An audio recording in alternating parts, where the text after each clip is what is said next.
5 of our 8 buildings are in red, and that means that they are over capacity. And even if you look at those that aren't rated over capacity, they're right on that edge. And when you're in a district that's at capacity, much less over capacity, what that means is you've got a kid programmed into every space that you have. So you don't have computer labs. You have intervention spaces being done in closets, literally.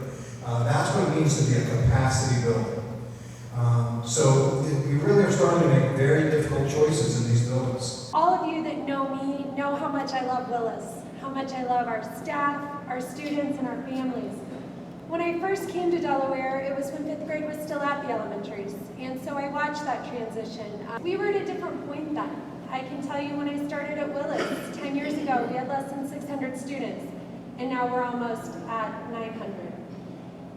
What I don't love is what my staff faces every day and what our staff faces in changing what they're doing instructionally, changing how we feed children in the cafeteria, changing how we get them to and from school safely. We've reached a point of growth in which we have to do what's best for our staff, students, and families, and the time has come for us to look at the configuration that was once very successful in Delaware, while still allowing everyone to continue to love Willis, visit Willis, and for Willis to be part of our community. I thank you for your support. I invite you to come visit Willis and see what our staff is doing every day to continue to make the best decisions for our students, but with a lot more challenges as they face with the enrollment.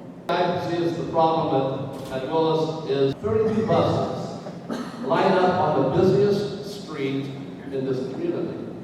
The only U.S. highway where there is a school is U.S. 36 William Street. The amount of traffic is on that street. And the problem we continually and increasingly have is the danger, I think, of that. And then they go down a block away on that street to an athletic field, which also creates a bit of a danger there too.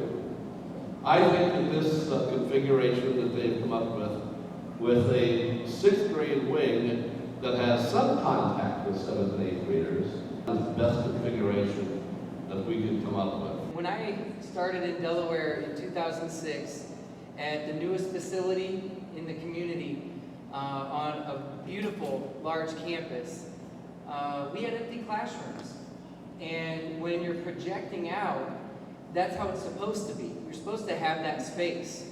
7 years later, we're not using every closet, but we're using every classroom space in our building. And we have more students coming next year and the year after, so the time is now.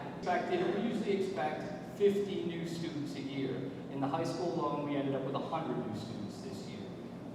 We are running out of space to put people. And the bottom line is, when we really all stop and think about it, it's about the teaching. What's happening in our classrooms. We no longer have the luxury of putting kids in rows and allowing them to sit there and just absorb learning.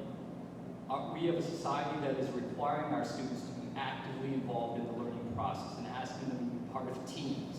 And when I see a teacher who wants to move kids around, and wants to separate them, and wants to do things, but they can't do it because of the space, obviously that's not what we want to have happen. We are excellent with distinction for a reason. And if we want to continue that, we need to vote for these facilities. We need to change this now. And I think there are a lot of really good things going on here, and let's keep them moving.